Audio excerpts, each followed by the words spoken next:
나눌 말씀은 데살로니가전서 5장 1절부터 11절까지의 말씀입니다. 데살로니가전서 5장 1절부터 11절까지의 말씀입니다.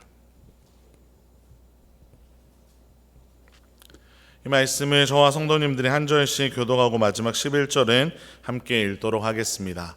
형제들아, 때와 시기에 관하여는 너희에게 쓸 것이 없음은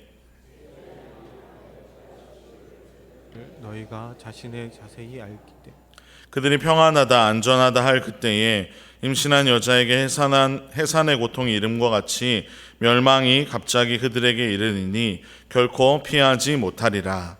형제들아, 너희는 어둠에 있지 아니하매 그 날이 도둑같이 너희에게 임하지 못하리니 너희는 다 빛의 아들이요 낮의 아들이라. 우리가 밤이나 어둠에 속하지 아니하나니 그러므로 우리는 다른 이들과 같이 자지 말고 오직 깨어 정신을 차릴지라.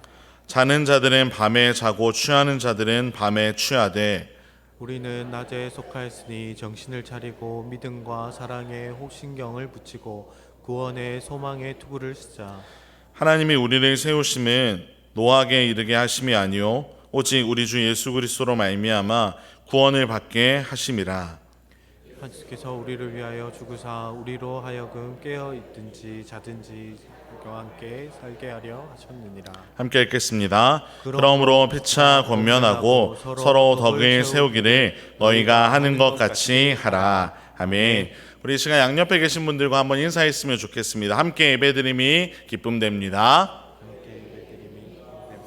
네, 한 번 더 인사하실 때 은혜 많이 받으세요 라고 인사하겠습니다. 여러분은 종말에 대해 생각하실 때 무엇이 가장 궁금하시나요? 오늘 본문 1절에 드러난 이 바울의 대답을 살펴보면 데살로니가의 성도들은 그 날이 언제인지가 가장 궁금했던 것 같습니다. 사실 이 데살로니가 성도들이 아니라고 하더라도 이것에 대해서 궁금하게 생각하는 이들은 시대를 막론하고 참 많이 있습니다. 우리나라 역사에도 안타까운 사건이 있었는데요. 바로 1992년 10월 28일에 있었던 다미 선교의 사건입니다.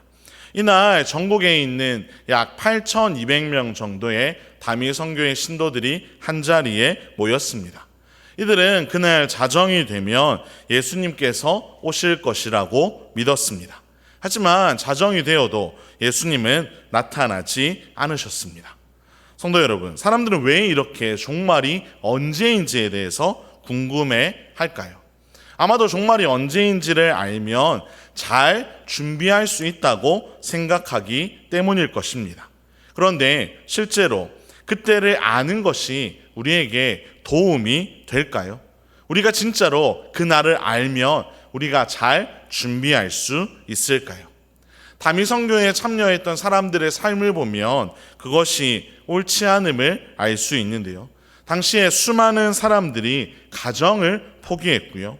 어떤 이들은 엄청난 금액을 대출받았고요. 어떤 임산부는 낙태를 하기도 하였습니다. 그들은 수많은 문제들을 야기했던 것입니다.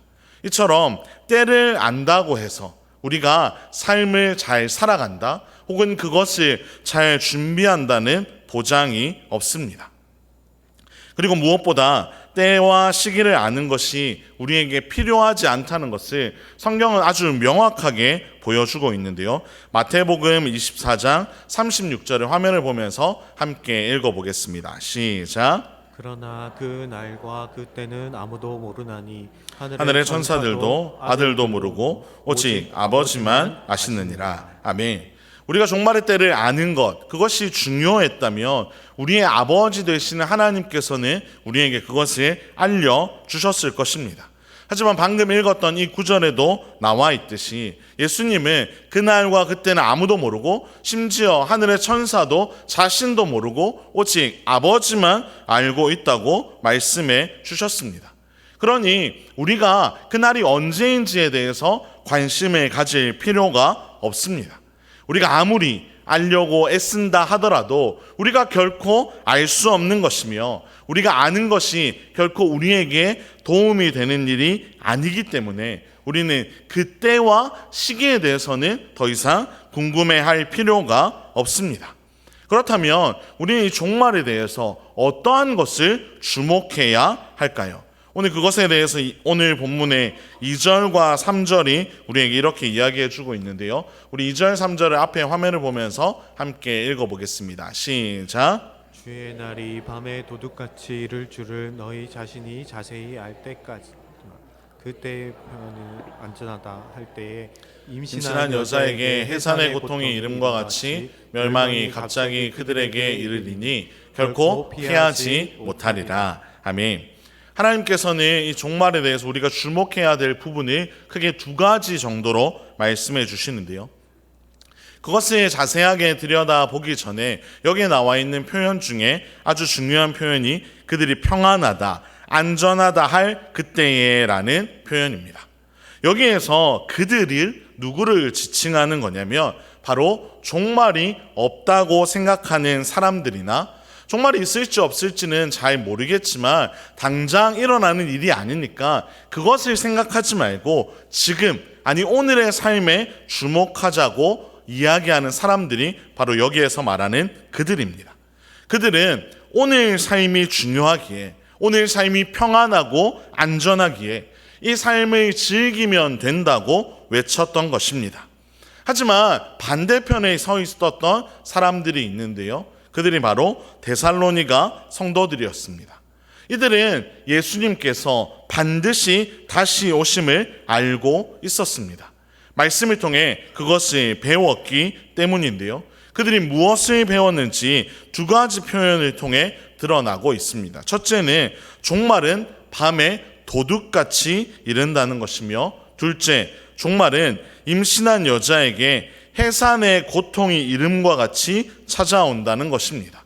이 두 가지 것이 무엇을 의미하냐면, 먼저 밤에 도둑같이 이른다라는 이 말은 예상할 수 없다는 것입니다.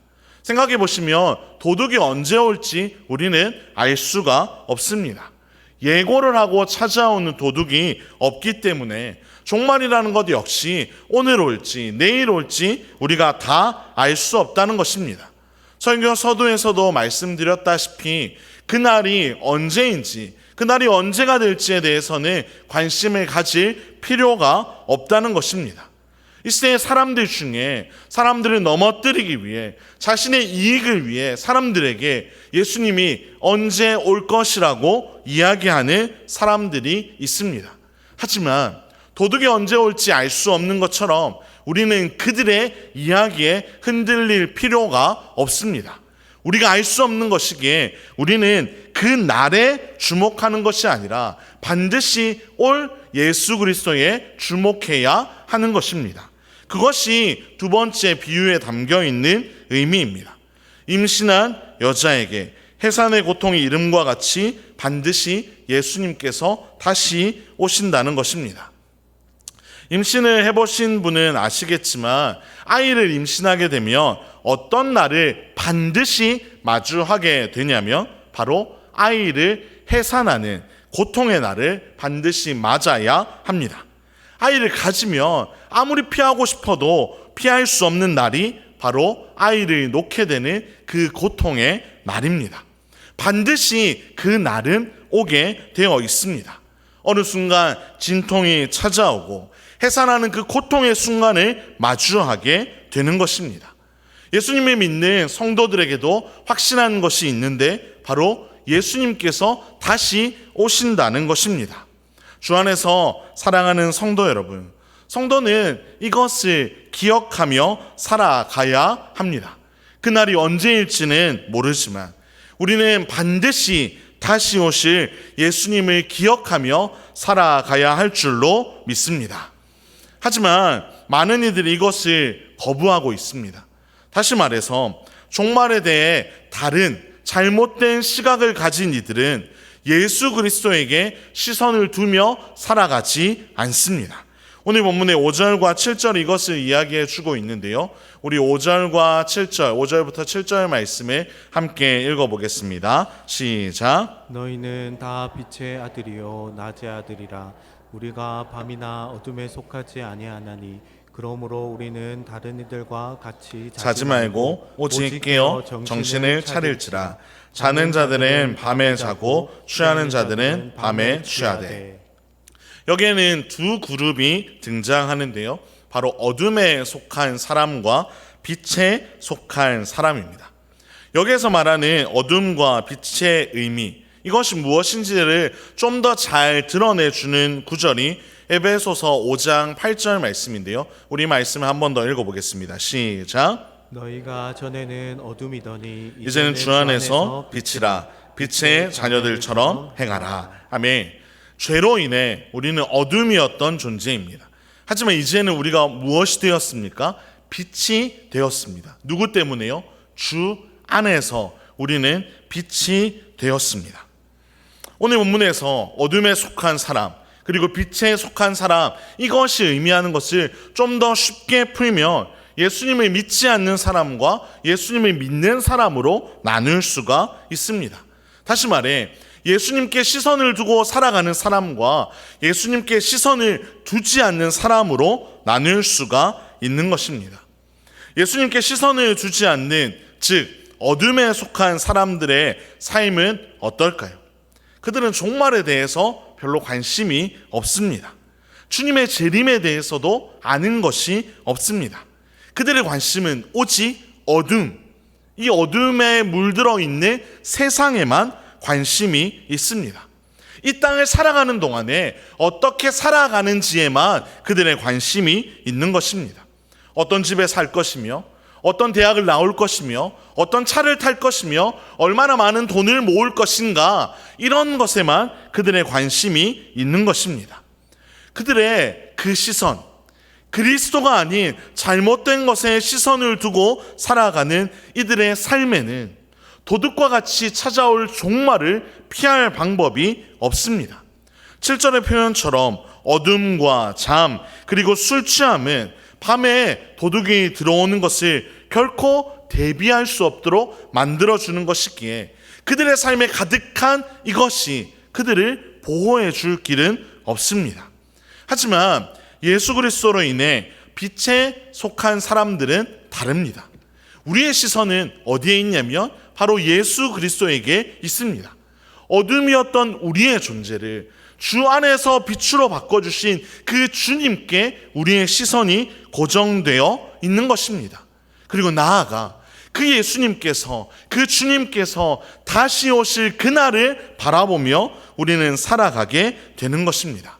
성도 여러분, 성도의 삶이 바로 이런 것입니다.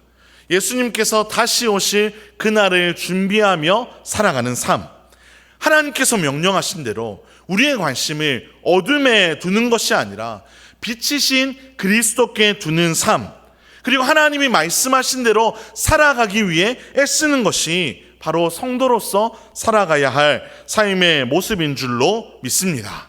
성도 여러분, 우리의 시선이 하나님이 무엇을 기뻐하실까? 하나님이 우리에게 허락하신 이 삶 가운데 우리는 무엇을 꿈꾸며 우리는 무엇을 이루며 살아가야 할 것인가? 그날이 올 때까지 어떻게 살아가야 할 것인가? 하나님께 물으며 살아가는 것이 바로 우리의 삶인 줄로 믿습니다. 주 안에서 사랑하는 성도 여러분, 이렇게 그리스도께 우리의 시선을 고정하고 그리스도께서 다시 오실 그날을 기대하며 깨어서 살아가시기를 간절히 소망합니다.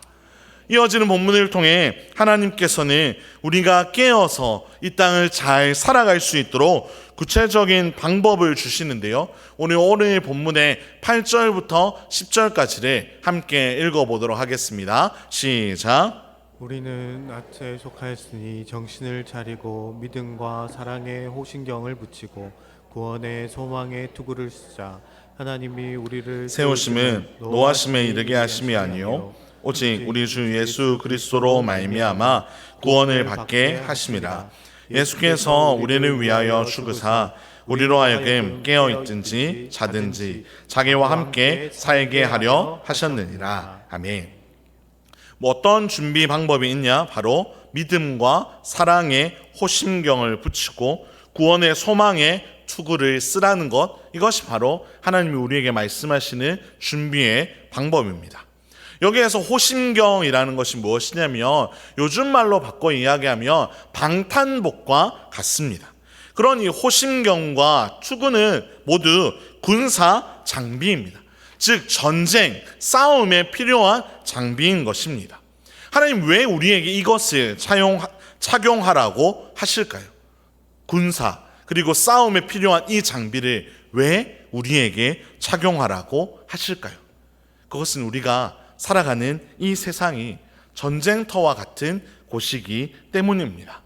그냥 아무 생각 없이 유유자적하며 누릴 수 있는 휴양지와 같은 곳이 아니라 이곳은 끊임없는 전쟁이 일어나고 수많은 사람들이 죽어가고 수많은 사람들이 무너져가는 그런 전쟁터와 같은 곳이기 때문입니다. 하지만 이 땅에서의 삶을 오해하는 이들이 있습니다. 그저 놀이터 수준으로 생각하는 사람도 있고 앞서 말씀드렸다시피 휴양지처럼 이 세상을 생각하는 사람도 있습니다. 하지만 우리의 삶은 결코 그렇지 않습니다. 이 땅에서 우리가 지금 살아가고 있는 이 삶은 전쟁과도 같습니다. 언제 쓰러질지 모르는 긴박한 상황의 연속이 바로 우리의 삶입니다. 죄의 유혹이 가득하고 그 죄에 빠져있는 사람들이 끊임없이 우리에게 손짓하는 이 전쟁과 같은 세상을 우리가 살아가고 있기에 하나님은 이 세상에서 지지 않고 무너지지 않고 죽지 않을 수 있도록 우리에게 그 장비를 착용하라고 말씀하십니다. 주의 날, 예수께서 다시 오실 그날을 기다리며 믿음과 사랑의 호심경을 붙이고 소망, 구원의 소망의 투구를 쓰며 살아가라고 우리에게 말씀하고 있습니다. 이 호심경과 투구의 의미를 좀 더 들여다보면 그것을 더 잘 알 수 있는데요. 호심경은 우리의 장기를 보호하는 장비입니다. 특별히 우리의 심장과 폐와 간 같은 아주 중요한 것을 보호하는 도구입니다. 그런데 많은 유대인들은 이러한 장기들 안에 우리의 정서가 담겨 있다고 생각했습니다. 그러니 바울이 당시에 이 말을 사용한 의미는 그저 장기를 보호하는 중요한 것, 이것을 넘어서서 우리의 정서까지도 보호하는 것으로서 호심경을 붙이라고 사용했다고 우리는 이해하면 되는 것입니다. 단순히 중요한 장기를 보호하는 것을 넘어서서 우리의 정서를 보호하기 위해 예수 그리스도를 향한 믿음과 사랑의 호심경을 붙이고 살아가라고 말씀하신 것입니다. 당시에 많은 데살로니가의 성도들 중에는 이 재림에 대해서 좀 두려워하는 이들이 많이 있었습니다. 내가 예수님이 다시 오셨을 때 내가 준비되어 있지 않으면 어떻게 하나라는 두려움이 그들 안에 있었던 것입니다. 그래서 바울은 믿음과 사랑의 호심경을 붙이라고 그들에게 명령한 것입니다. 왜냐? 우리가 안전한 것, 우리에게 중요한 것은 우리의 어떠함이 아니라 우리의 믿음, 우리의 사랑에 있다는 것을 그들에게 알려주고 싶었기 때문입니다. 예수님이 다시 오셨을 때 하나님이 우리에게 너희가 어떤 자격이 있느냐라고 묻지 않으시고 하나님이 우리에게 물으실 것은 너희가 예수 그리스도를 믿느냐, 너희가 예수 그리스도를 사랑하느냐, 여기에 담겨 있기에 바울은 믿음과 사랑의 호심경을 붙이라고 명령했던 것입니다. 그 당시에 성도들에게 더 이상 두려워하지 않도록, 재림 앞에서 두려워 벌벌 떨지 않도록, 내가 자격이 없다고 생각하며 두려워하지 않도록 우리의 어떠함이 아니라 오직 예수 그리스도를 믿는 믿음과 사랑에 우리의 구원이 달려있음을 알려주기 위해서 바울은 믿음과 소망의 호심경을 붙이라고 한 것입니다. 그리고 나아가 구원의 소망의 투구를 쓰라고 한 것입니다. 이 투구는 어디를 보호하냐면 바로 머리를 보호합니다. 호심경이 우리의 정서를, 우리의 두려움을 해결해 주는 것이었다면 투구는 우리의 지성을 보호해 주는 장비입니다. 영적인 전쟁은 우리의 마음을 지키는 것으로 그것이 충분하지 않습니다. 우리의 생각, 우리의 지성을 지키는 것까지 이어져야 합니다. 참혹한 현실 앞에서 우리는 가끔 이런 생각을 할 때가 있습니다. 우리가 붙들고 있는 이 지성이, 우리가 가진 이 믿음이 다 쓸데없는 것이라고 생각될 때가 있는 것입니다. 너무 힘들어서, 살아가고 있는 이 삶이 너무 힘들어서 우리가 붙들고 살아가던 것들을 다 내던지고 싶은 그런 생각이 들 때가 있는 것입니다. 하지만 우리를 붙들어주는 소망이 무엇입니까? 바로 9절에 나와 있는 표현처럼 우리를 세우심이 우리를 구원하시기 위한 사실이라는 데 있습니다. 우리를 구원하시기로 하나님이 작정하셨기 때문입니다. 예수 그리스도께서 죽음의 권세를 깨뜨리고 부활 승리하셨다는 것을 우리는 믿으며 그것을 알며 살아가야 하는 것입니다. 그러니 바울은 이 구원의 소망의 투구를 쓰고 살아가라고, 마지막을 준비하는 데 있어서 너희의 지성, 너희가 아는 것, 예수 그리스도에 대해서 아는 것을 끝까지 지키며 살아가라고 우리에게 이 투구를 쓰라고 말씀한 것입니다. 주 안에서 사랑하는 성도 여러분, 마지막이 가까워 오면 가까워 올수록 우리의 삶은 더욱더 치열해질 것입니다. 우리는 무너지지 않기 위해 더 정신을 바짝 차리고 달려가야 할 것입니다. 그렇지 않으면 빛의 자녀인데도 어느새 밤의 자녀들에게 짓밟히고 공격당해서 부끄러운 모습을 보여줄 수밖에 없는 것입니다.